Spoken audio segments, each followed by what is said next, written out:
giờ tông sân thọ dân chân gầu phỉ như vậy nó cá nhau rồng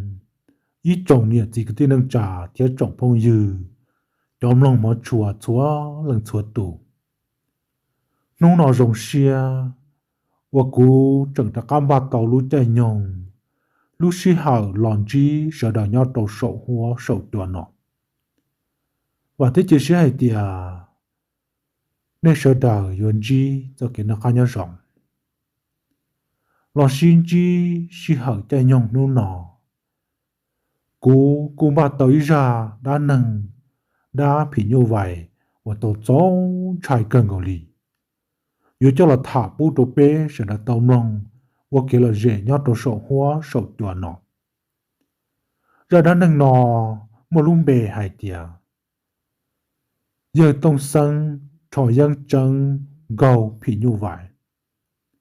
giờ đã nâng nọ giờ ý ra bỏ nhưng chữ sĩ là nên đế lợi điều sĩ của giờ ý ra nhưng chữ sĩ một chân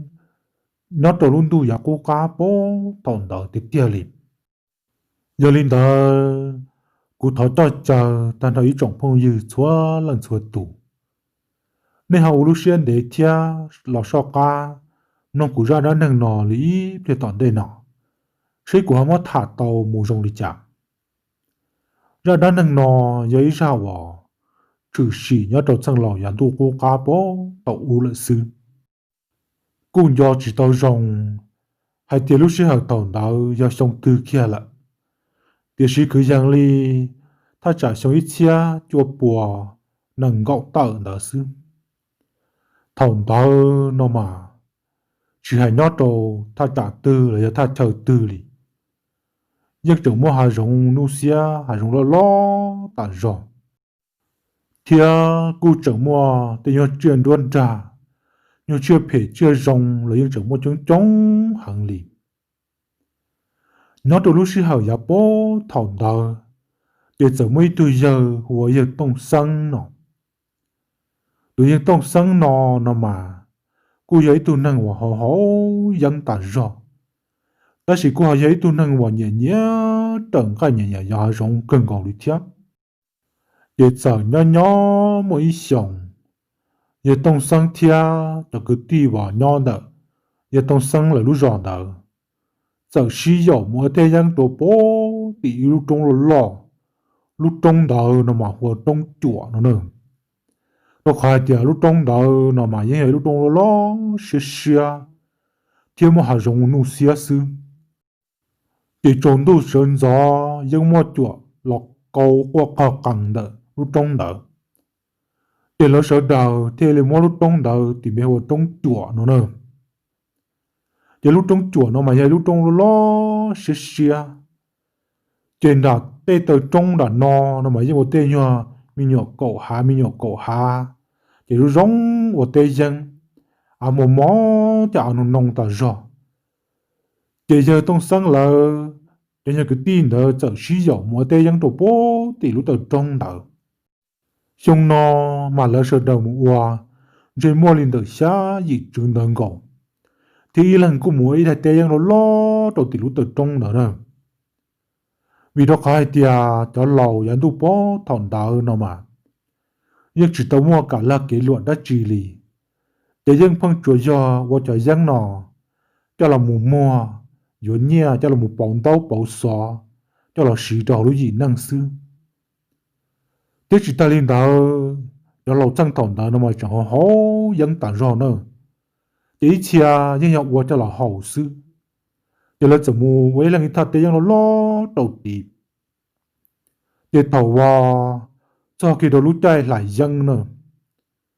cho khi đó lúc chạy lại dân thì là một bường thì lại dân đồ phật tị tên đó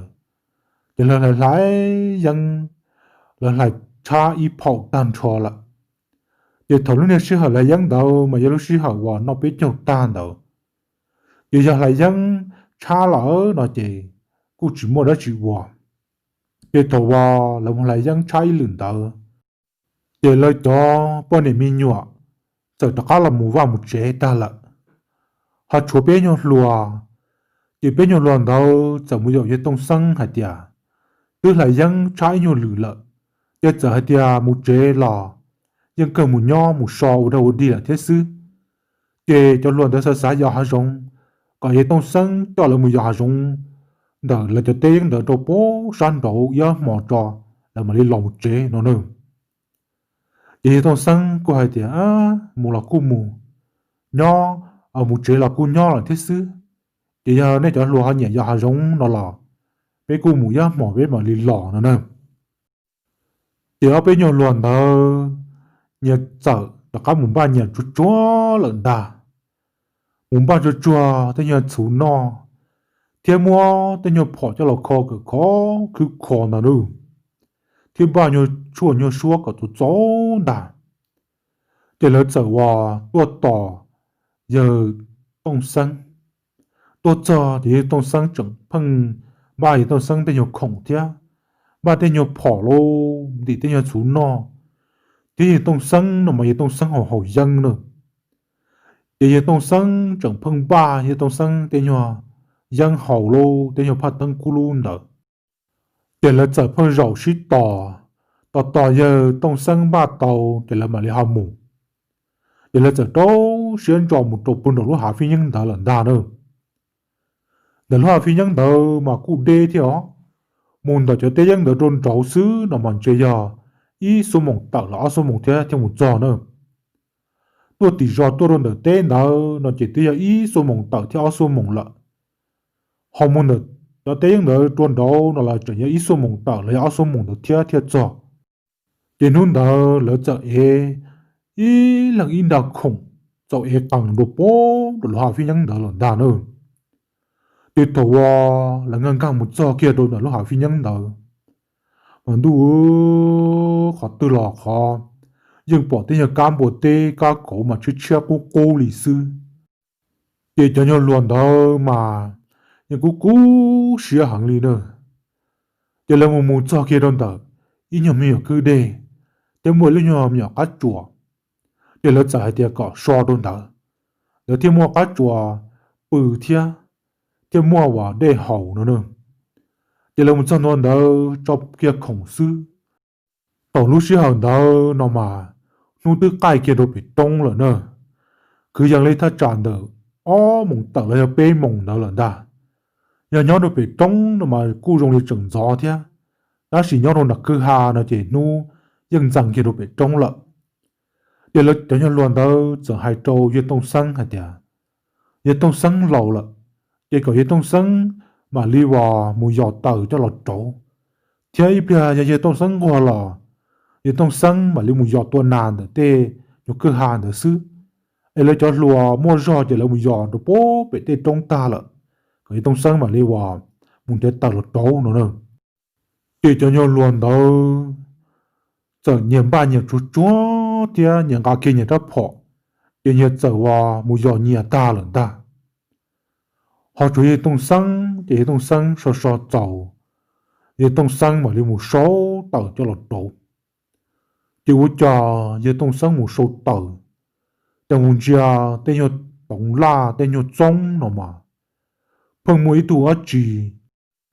ยิ่งเพิ่งมัดต่อนอเชื่อกูกูลียิ่งยีรันเดว่าเลยยกปืนเดอ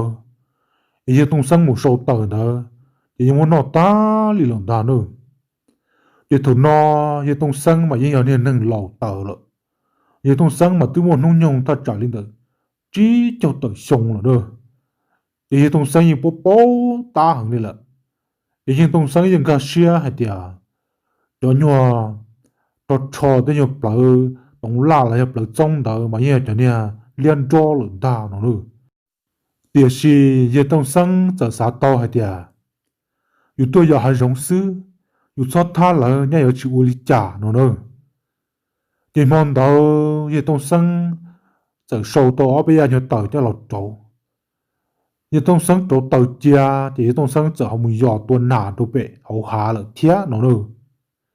ยังมองเดอยังล้วนเดอมือยอ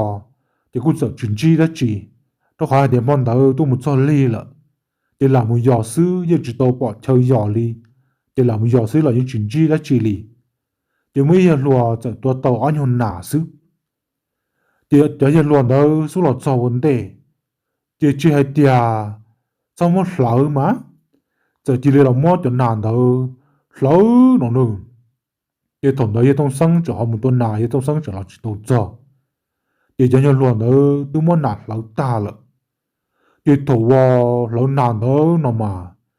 nhớ bị tê hà giống chị nhưng nó chưa can chia xứng thằng nữa thì tông sang nhớ bị hà giống thì tông sang nhưng xã tàu kia thì ô tôi tại cho nhớ luôn nó dù chỉ bao ta đã chỉ lý chả tôi tê hà giống lọt ta bộ nó thì chúng muốn cho cả là lỡ nàng là tên đã thia in chỉ mà nhưng bao ta xứng thằng nữa thì tông sang nhưng xã tàu lên được đầu xia nó nữa thì tông sang sẽ nhớ nhớ trọng tu kia là có mua ta chỉ cố họ chúng muốn nạt tua chỉ tàu tua nà li thì tông sang mà li máu bể hà giống là tròn đợi chú tờ thì thầu thì tông sang là cho thì cho nhau luôn đó tôi muốn nạt lâu tôi muốn nạt trắng thì tôi muốn cho là hậu no了thì là chơi chơi pla thì là tôi muốn nọ vấn đề được thía nó nữa là chỗ chơi khỏi được tông sang là sư thì thầu thì tông sang là cho thì tông sang thì hai đồ lỡ hả tiệt ô cho lùa luôn bà ta biết tua nên mà mà giờ giống của chắc chỉ là cái thả đồ này là bé và tôi giờ giống tôi thấy giống nó lo đi nọ thì bé cho là nó nào đâu đi thì bé và cho là chính cái nào đâu đi nữa cái đầu tư bây giờ nó mò nó là bây giờ tàu lại không mình chỉ cho bé mà đi nọ giờ tông sang giờ là kia lên đó cho nhau luồn đó để cho nhau luồn đó thì họ đã ăn nó giờ tông sang hả tiệt ý giờ uli trả tôi đã thấy hà giống nó sư ấy ô trả lớn nào chỉ tàu họ chỉ bút tiền ngay nó thia ấy giờ uli trả ý tông sang cú chỉ kia luôn chia đồ lỡ nè ý tông sang có ai tiệt nó tên lộc cả trái chè trái sư cú chỉ bỏ ai thì giờ uli trả đó chỉ nó tên lộc ít sự trái chè trái sư trái chè theo giống đùa nữa nhỏ lì mòn nó nên tôi vào thầu là để cái liền xi bằng điều gì lử mò đón trống ấy nên cho là lớn nà rồi cho là tiếng gai no đón đi lợ giờ tông sang trở lên đó cho lùa để cho lùa là cụ tế hả tiệt để lử mò là mà lý sao lên đó lợ để lử chít thả lên đó rõ ta để lỡ trở mua cho như một rau cho như mò và là chơi tôi như tông sang đó trở là tôi như tông sang nọ để thầu như tông sang chẳng ta tỏ nó mò đó sư để cho nhau luôn đó nó mà như chỉ bao ta đã chỉ lì thế là sa sa lì lì thế là trở vào chỉ hồ kế một bự ta là để thông sang chẳng nó một cho tỏ sư vô lý trà chỉ lên họ chuột lo tả rồi để sống tên tông của nhon tờ nó mà dùng lì dân đã ta lì lậu để sống trên tông chỉ bông nó pi pi bông bông sư để xin cho để sống tên tông để họ nho đủ dư dàng là cô sư để tông sang nhưng bao kia thì ô rồi nó mà nhưng những chỗ tỏ liên cho nó là xin ta chứ những chỗ tỏ liên đó nó là tháp bê được xin ta nơi rồi nó chỉ bắt ta cho lùa là lớn nào trừ trừ thia cho lùa nó mò cho lùa chỉ khu thì là tháp bê được ta nữa thì tông sang tận xa tàu lên đầu điều cha thì tông sang nó mò tôi chỉ tàu trâu ôi cha chẳng bỏ kế tu nè trâu nữa cho nên trâu nó mà cho nên ở tôi tỉ itu ya plak poti i chọn tông lo lo tông đua đồn tàu hòa họ yêu tông sang là bươn đó đâu mới cho nhân tông thiệt để từ ya plak nó lo đồn chọn tông đó rồi rơ nó bông đồ án đó tàu kiên ta thì siêu cha xã họ chỉ bỏ ra chỉ lý tàu ya tí lo nó mà nó chua kia rồi tụ tàu ya nữa thì tin nó ya cái khá là nó lo được chọn tông đó hòa giờ tông sang là đồ tờ nợ nà thì nhiên nó rơ số là bông luôn nè ít sang tôi hỏi chung đã hà do là sức ta chỉ cá tăng tôi hỏi chỉ bỏ nó chỉ lì nó nữa để giờ bên qua lên thở bây giờ thì tụi nó giờ tông sang luật tờ giờ tông sang thì lì hay nó đó hay tiền hay là nó có thì chủ tế chờ nữa biết tua nó biết tua đó tua hú biết tua nhà tua chẳng bé tôi giờ nọ sư bé chưa tôi tha long đó lần từ đó mà nhờ nọ nhờ hậu nữa chỉ sau là sĩ tha đó giờ lần từ sẽ chính ra lỡ chỉ tù sau mòn tu hậu mà trả trâu xót tua nữa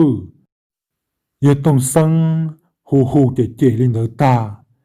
chế nhiệt trâu là nhiệt hòa phong gia lò chờ sự tròn đồng ấy bóng của giờ là tròn đỡ lúc chú ta đỡ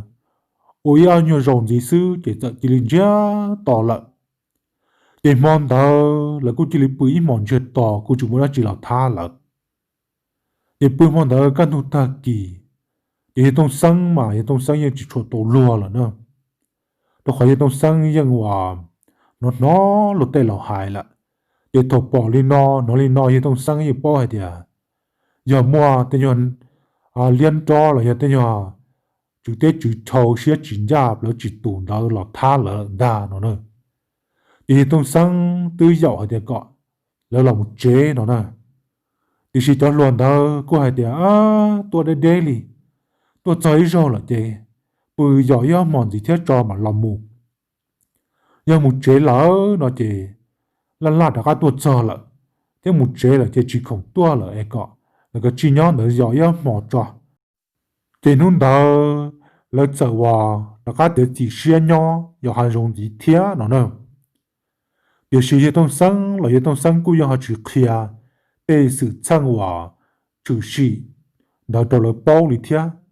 nó khai thì do hệ thống sáng kia đó là nó chế trả lời họ trai hẳn thì hệ thống sáng như trừ kia li đó là hệ thống sáng trái đó là hay thì do nhau họ giống nó là gọi chuyện sĩ một số kế từ là có vô trong sai bỏ chia đã chi là có sai cả khá cho mà li tua chỉ số là tua trả anh chỉ họ dụ kế li u li nọ nữa để nôn đó là nó chạy chuột tàn trò để là cho luôn đó giờ nó có một giỏ xe bỏ mua chờ giỏ tê nó nữa để nôn đó là một giỏ mà nhưng bỏ tên là gì tê mà có những nó tàn rồi li nên cố cho những lư lầu sư họ muốn hiểu tên gì hoa khổ lò mà những nó chứ chưa có cố linh đà hiểu tên hiện đông vấn đề một số cho gì hoa khổ nó dễ của mình những chuyện dễ sư chứ những dễ những một số tên hiện đông đó mà lấy tàu ta lên nữa để cho luôn đấy những chuyện dễ sẽ ta rồi li hả tiệt nó mà như là chủ bỏ sư linh đà nó nữa để sửa cha nó đỡ nhỏ ít nu rồi ít nu trồng tu là cũng như chỉ bỏ nó chỉ lò lên thia để nhỏ trồng tu chỉ muốn nó chỉ lò lên lại để thế mà tua tôi ăn nhỏ nả sư để rằng ga ăn nhỏ nả để cho là uốn nọ để thằng là ga là cho nó mà lấy những chỉ lâu lại là chỉ là trâu để la là sư nữa để chỉ thầu trắng nó để họ chỉ muốn để nhập lại nhũ bỏ chơi còn đê để giờ không muốn cho nó bỏ được cả chú thía nữa để những phương vào trâu để nhọn riêng ngay được chú chia chú hà hàng thía nữa để mòn đó lớn nó mò ta để cho nhọn loạn đó chợ nó cắt bụi vấn đề là thía để chúa vào hệ thống xăng nó mà hệ thống xăng để họ yang trẻ hệ thống xăng yang chụp phương họ yang ta rõ nữa để cho loạn đó mà bự được bể nhưng mà các chùa bể to rõ là hệ thống xăng thì họ bự được nè trong đâu chùa nè nó thì hệ thống xăng chụp họ yang thì vô trà họ yang ít bia chụp bố bể cơ hà na trà ra vụ bố bể lọ thì hệ thống xăng xả rõ thì ba vô trà họ nhận trà bể này do tụ sự xăng đã chỉ nè chẳng xả tàu lên đó điều tra họ yang thia họ phong chia điều tra cho nó dễ ru là trong đó hệ thống sáng là lần đó họ là cho kia dễ trong đó hệ thống sáng là lúc họ chun đó là hệ thống sáng mà liên truyền hàng đủ ôi cha giờ tí tụi giờ thâu bút thâu tao tí tên một chỗ lo hệ thống bút thâu nó dần giá khá là trong đó hệ thống sáng là lúc chút tờ nào nữa thì tôi bút thân đó là chọn tua đồn đầu thì tao bút thơ nó chợ hải đôi tông xăng hả tiệt ô mờ nên tua đã chia nên họ tua bự rồi nó nữa để tông xăng thì mà tê đồ tụi thâu bút thơ nó hả tiệt mờ biết tua giờ hai giống của sĩ sư à cái con này có tua đã chỉ thia có nhau họ từ tua nữa để tụi bút thơ nữa mà đi tụi bút thơ từ lỗ lỗ ya liu à tông xăng nữa là giờ chừng lỗ rồi tông xăng nữa để được theo hồi tông xăng huồng bờ nó để tụi thâu bút thơ đâu giờ đó có tê tông xăng hả tiệt ô của nhau san đổ lúc rồi bố san đổ của tôi giờ hai giống theo của tôi giờ hai giống theo của tôi bự đồ bể cá chùa bể điều cha của nó nè thả thả theo rồi tôi tờ nó thì của theo là sâu nè sư nó nữa để tụi thâu bút thơ nữa giờ chỉ là rổ tôi lấy san đủ chú là rõ là chia giờ tông xăng hậu dân để tông xăng cái hậu dân cái đó thì thâu bút thơ nữa thả thì thật thá ít bia thì tôi bút thơ nữaจะthọ những hậu thiên nữa nữa thì tôi bút thơ nữaจะhai đôi hiện tông sang hai địa thì tôi bút thơ nữa do nên hậu dân thiên đó là được tôi giờ rong tỏ bên nu lợ em được li dân ta lợ em được hồ hồ dân ta rồi li còn hiện tông sang tỏ bên khởi dân trộn được hậu nữa được thì hiện tông sang là hiện tông sang cu chỉ bỏ bao li trả thiên thì tông sang giờ cỏ hòa tụi thâu bút thâu nữa là bự nữa ít xa rồi hệ tông sang đầu giang đầu nửa hậu nó nữa thì tông sang giờ kênh đầu đầu nửa hậu kênh đầu đôi tông sang hậu đôi ít cá đầu như thâu bút thâu nữa hậu ta thì mà hắn đôi cá đầu hệ tông sang hậu thì những hậu giang liền đó ít bị chỉ được hệ tông sang chỉ hệ thâu bút thâu nữa mà là lúc hắn dâu cổ giang sư họ lúc họ mua chỉ dừng chứ trong đó bị nhau lùa bự để tông xăng đó còn đỡ nào nữa để nên tao bắt đầu nữa họ yang ý chỉ giàu để nên mà hai đứa tông xăng hay à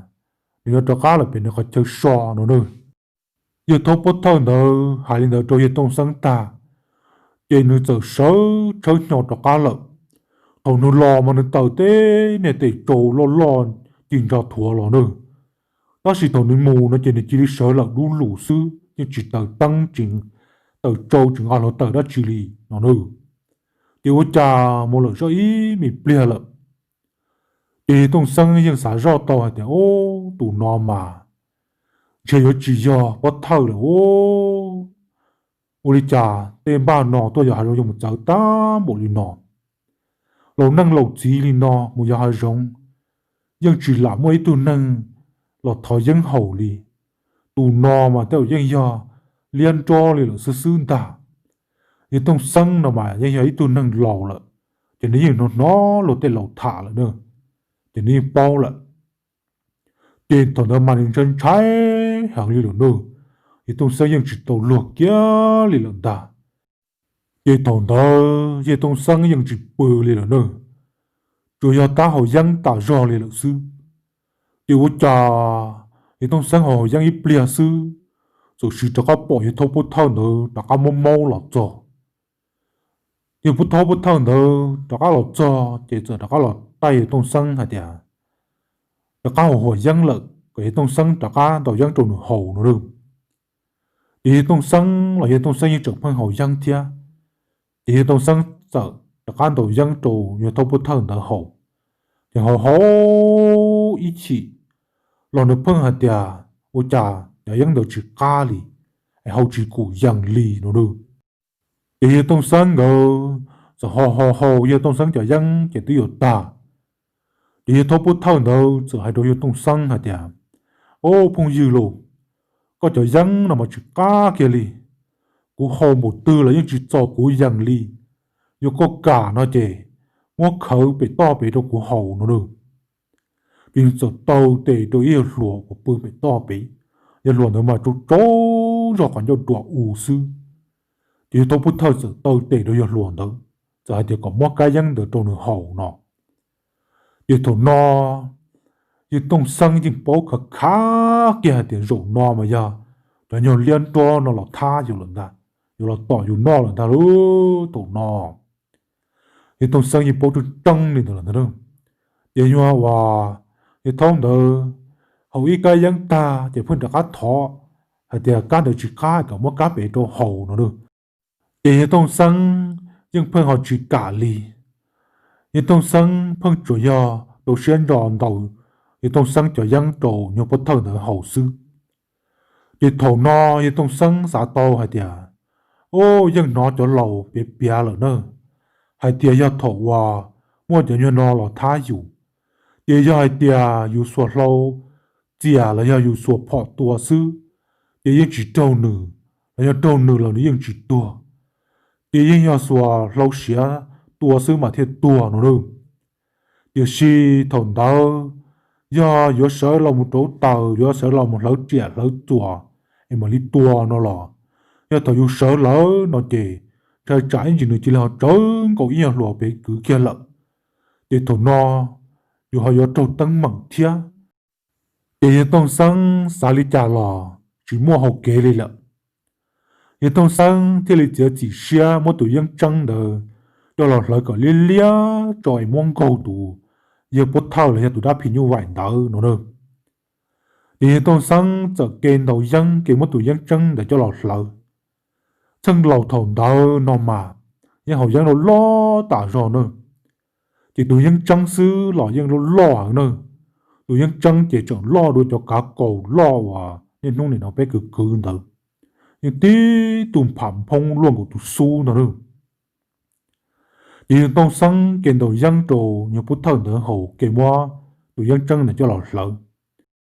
chỉ tông sang lợ tụi dân trắng nữa lia lợ tí tông sang chỉ nhiều phút thở nữa lọ nhưng bố thơ nữa mà cháu ở chú ở nhà hóa yang chú là hóa thế cái mà tu tạo sư để như trong sáng giờ thọ lo tụi yang trăng nữa và cả khá đồ vào như bố thơ nữa nuốt trò tin phọp lon đại tụi yang trăng nữa cho hậu tụi bố thơ nữa lú chế lú hậu xuyên đâu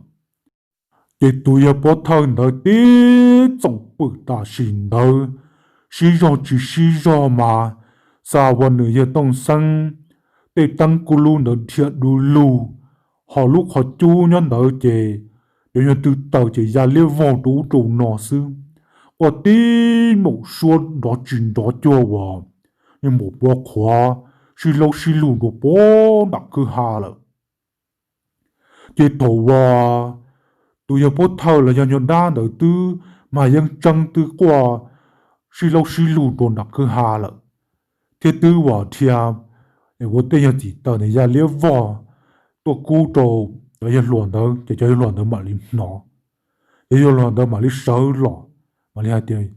也动身，个我都得接我家个我知道多孤北大里孬，也动身马里接了还点，那就叫乱孬，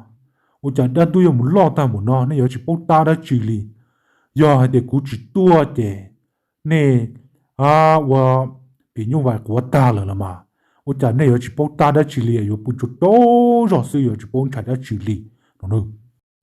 Để cho nhau luận đó mà họ nông nghiệp tông sang hả địa, để mua sự sang đã chỉ địa, có hệ tông sang thiệt đồ lực bao, để tông sang mà li của tư dùng bia đồ lớn nữa, mà li kia hả địa thơ mỏ, để tư lọ thắt tha hệ tông sang, nam mỏ thầu hòa, là bữa đây ta nữa là ấy tông sang chẳng nó mò được sư để tư hòa đồ là lo tả rõ như tông sang lòng tê sông tên tông đó để dân chùa li đã ta li lợ để tiền tông để dân bông pi bông được tê sư ta xì giờ tê sông tên tông để dân họ nhon trên chẳng li cố sư để thâu lần đó ít bia để tự chia kêu ấy tu trâu ya là tờ tu tròn tông tờ hòa là rộng tờ ya là nó lo được sự tròn đồng số chứ rất bông kia cho họ bỏ ta để sĩ cá tăng để những chỉ bỏ đi để phải ở lên đó bây giờ để tông sang theo lịch chế tông sang theo lịch hải theo phổ trâu để cho chỉ linh chia to lại thật mòn đó để tông sang nó lên đó để tông sang đứt đầu luôn thì tông sang thiệt gọi là lòng một chế nó đâu đó chỉ cho loa chỉ cả một chế thì thì là chỉ một sư đó chỉ thì tông sang đền trai trả và kia đâu lỡ là chỉ đâu luôn thì là chỉ bây giờ nhỏ nhỏ giống thế thì tông sang thiệt chỉ kia nó đâu họ nhỏ li mòn nó hầu và nên cho lùa bự trâu ra ta là thì cú chẳng phân hậu dân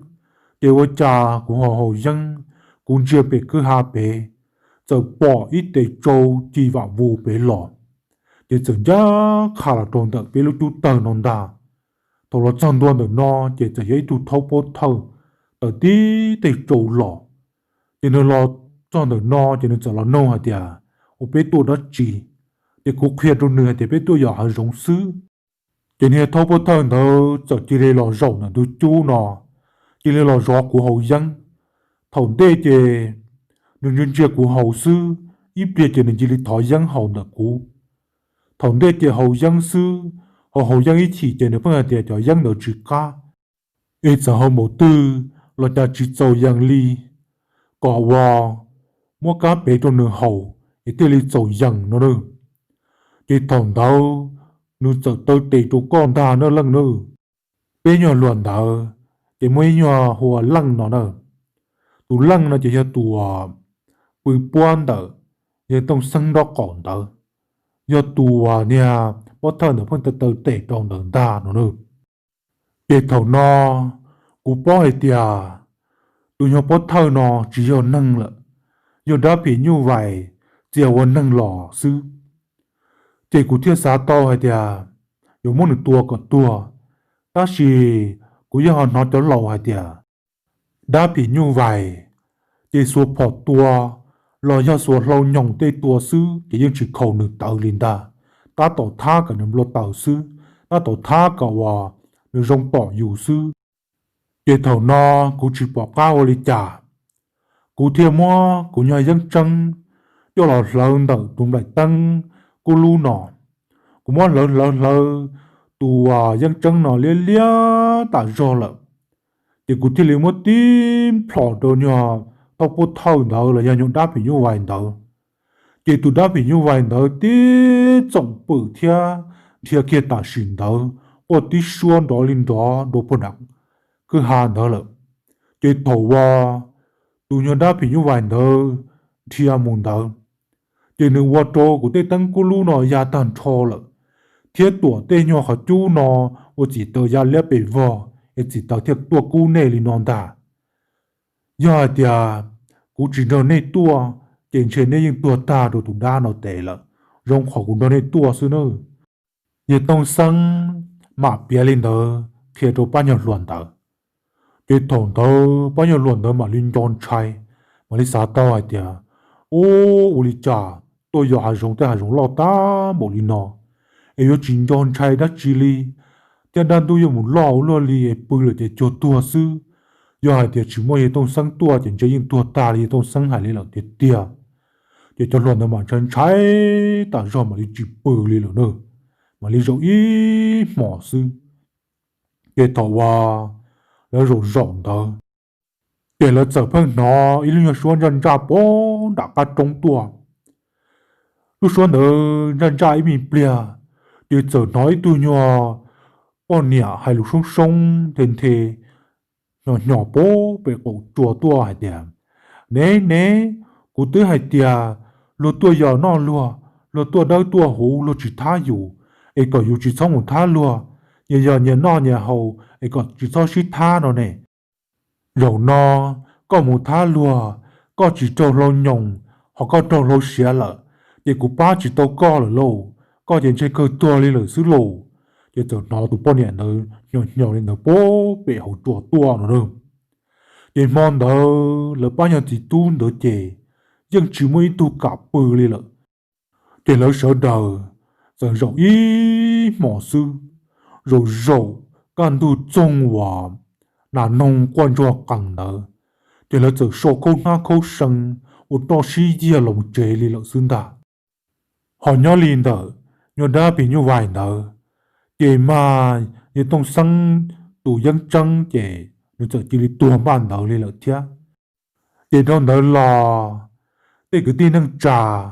lần từ họ tôi muốn dò rong giờ đầu tê tha chờ nợ nó lọ cô dân chỉ mua đó chỉ lọ tha lợ lì lợ ý chồng phong dư sợ đào ra đá nâng dân tông sân thọ dân chân gầu bị nhu vải cú mót thả lọ cho chê chỉ lì nó sư ấy thọ tròn đào rồi ý chồng phong dư chúa lần chúa tù cho vào nè còn nên lúc xí hở lọ cổng kế lọ dễ lọm lòng cú ra đá nâng nọ thọ cỡ nè sợ đào lòng ta lợ lọ chuẩn gì cho kiến được ăn nhân rộng bên mà lưu sinh gì đùa đầu ra đá nâng là do nâng nâng 我有只是晒晒当代呢，那我真到。